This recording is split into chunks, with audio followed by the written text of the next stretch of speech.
Hello નમસ્કાર વિદ્યાર્થી મિત્રો, વૈદ ડિજિટલ એજ્યુકેશનમાં આપનું હાર્દિક સ્વાગત છે। આજે આપણે ધોરણ 4 વિષય ગુજરાતીની અંદર દ્વિતીય સત્રાંત પરીક્ષા એટલે કે વાર્ષિક પરીક્ષા 2025 નું 100% ટાઈપિંગ સાથે સંપૂર્ણ પેપર સોલ્યુશન જોવાના છીએ। તો ખાસ વિદ્યાર્થી મિત્રો, ચેનલમાં નવા હોય તો ચેનલ સબસ્ક્રાઇબ કરી બાજુમાં આવેલા બેલ આઇકનને પ્રેસ કરો, જેથી તમને ધોરણ 4 ના તમામ વિષયના વિડિયો લેક્ચરની નોટિફિકેશન મળી શકે। અને હા, વિડિયો લાઈક કરો, તમારા મિત્રો દોસ્તોને શેર કરો। તો ધોરણ 4 વિષય ગુજરાતી વાર્ષિક પરીક્ષાનું પેપર કુલ ગુણ 40 છે।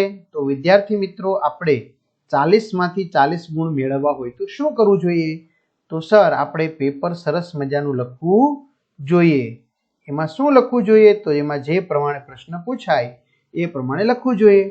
તો ચાલો આપણે એ જોઈએ। પ્રશ્ન 1, નીચેના પ્રશ્નોના જવાબ એક વાક્યમાં લખો। 4 પ્રશ્નો, 4 ગુણ। પેલું, તમને પવન કયા કયા સમયે સારો લાગે છે? તો ગરમીમાં પતંગ ચગાવવો હોય ત્યારે મને પવન સારો લાગે છે।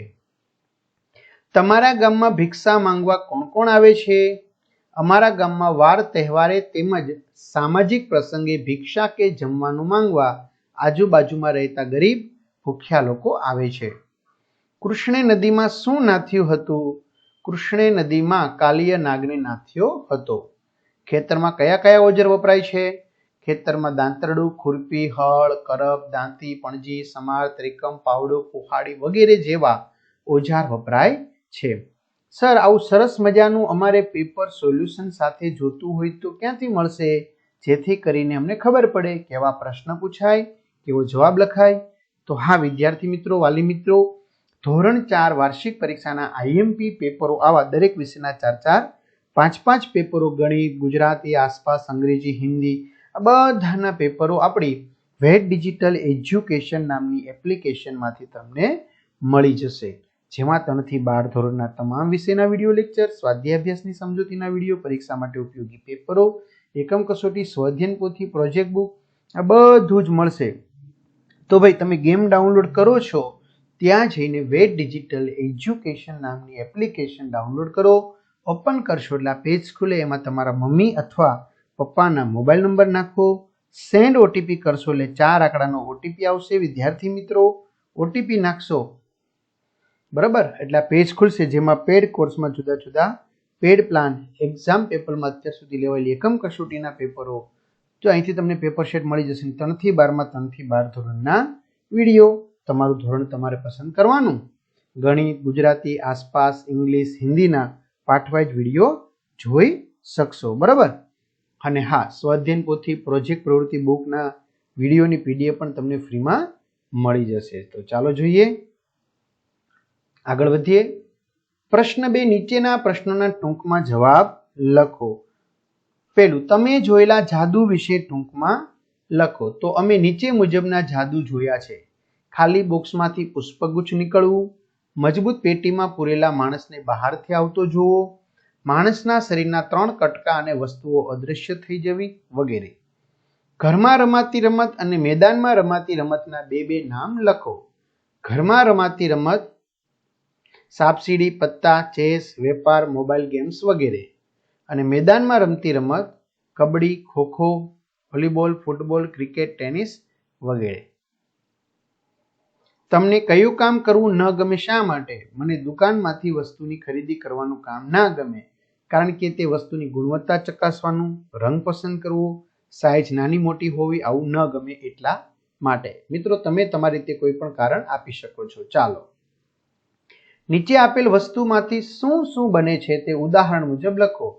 જેમ કે વસ્તુ અને શું શું બને: દૂધ, છાશ, દહીં, માખણ, ઘી, લાકડું, બારી, બારણા, ટેબલ, ફર્નિચર, ઘઉં, રોટલી, ભાખરી, શીરો, લાડુ, ચણા, ભજીયા, સેવ, કઢી, મગજ, માટી, ઘડો, કોડિયા, માટલું, રમકડા, લોખંડ, પલંગ, જાળી, પુલ, ખેતીના ઓજાર। નીચે આપેલા શબ્દોના સરખા અર્થવાળા શબ્દો લખો। ભેરુ એટલે ભાઈબંધ, હસ્ત એટલે હાથ, પંખી એટલે પક્ષી, ચરણ એટલે પગ, સવાર એટલે પ્રભાત। નીચેની ખાલી જગ્યાઓ યોગ્ય શબ્દ પસંદ કરી પૂર્ણ કરો। સાહેબ ગુસ્સે થાય ખરા, પરંતુ મારે નહીં। આજે જન્માષ્ટમી છે એટલે પંજરીનો પ્રસાદ મળશે। મહેશ અને રોનક ખેતરના શેઢે ફરી રહ્યા છે. ગાય રાતી છે પણ તેનું વાછરડું ધોળું છે. દૂરબીનથી દૂરનું સ્પષ્ટ દેખાય છે કારણ કે તેમાં વિવિધ પ્રકારની કાચની વ્યવસ્થા હોય છે.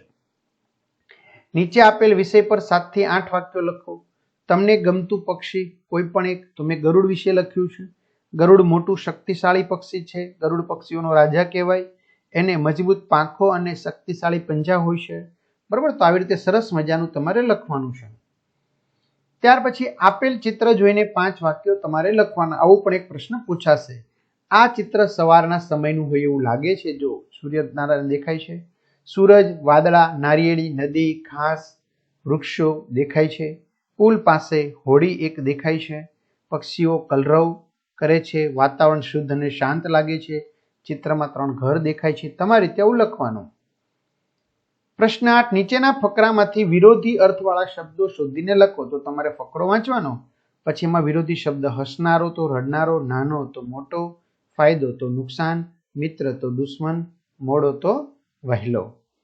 બરાબર, તો આ રીતે વિદ્યાર્થી મિત્રો સરસ મજાનું સોલ્યુશન જોયું. તો આવા જ તમારે સોલ્યુશનના દરેક વિષયના પેપર તમે મેળવી લો. 4-4, 5-5 પેપરની તૈયારી કરો એટલે તમને લગભગ એમાંથી સારા માર્ક્સ પ્રાપ્ત થાય. તો બધા જ મિત્રોને 40 માંથી 40 ગુણ પ્રાપ્ત થાય એવી વેદ ડિજિટલ પરિવાર શુભકામના પાઠવે છે.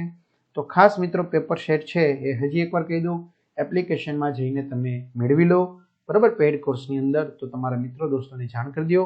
અહીંયા સુધી રાખીએ અને તમને વિડીયો કેવો લાગ્યો ચોક્કસથી કમેન્ટ કરજો. અસ્તુ, જય હિન્દ, જય ભારત.